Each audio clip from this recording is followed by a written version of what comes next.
Ayan, ganda oh. Ayan oh, mabango pa oh. Tsak na magugustuhan to ng ating mga alagang mga hayop.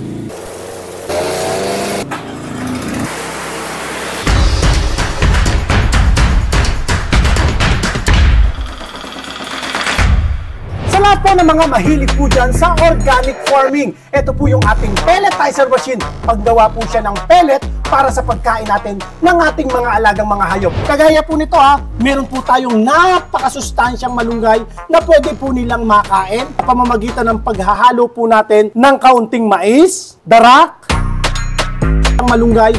Ito nga po, malunggay, nahihingi lang po ito sa kapitbahay at konting molasses. Lagyan natin ng konting asin.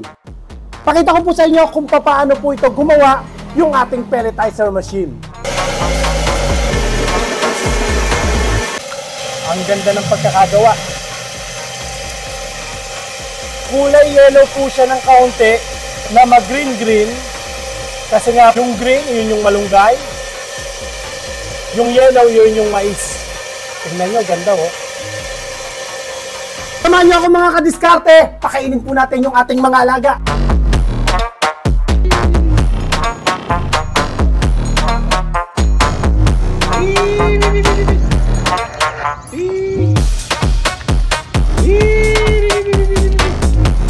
Sa lahat po ng mga interesado, pwede nyo po akong i-follow sa ating pong mga social media account.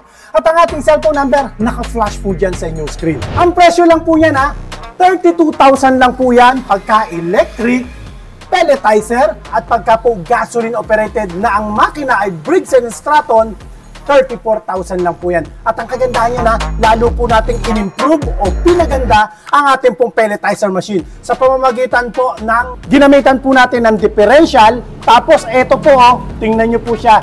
Siya yung parang stabilizer, naleles po niyan ang vibration ng ating pelletizer machine. At 100% copper wire po ang gamit po ng ating mga makina. Maraming salamat po mga kadiskarte at ingatan nawa po kayong palagi ng Panginoon. God bless po.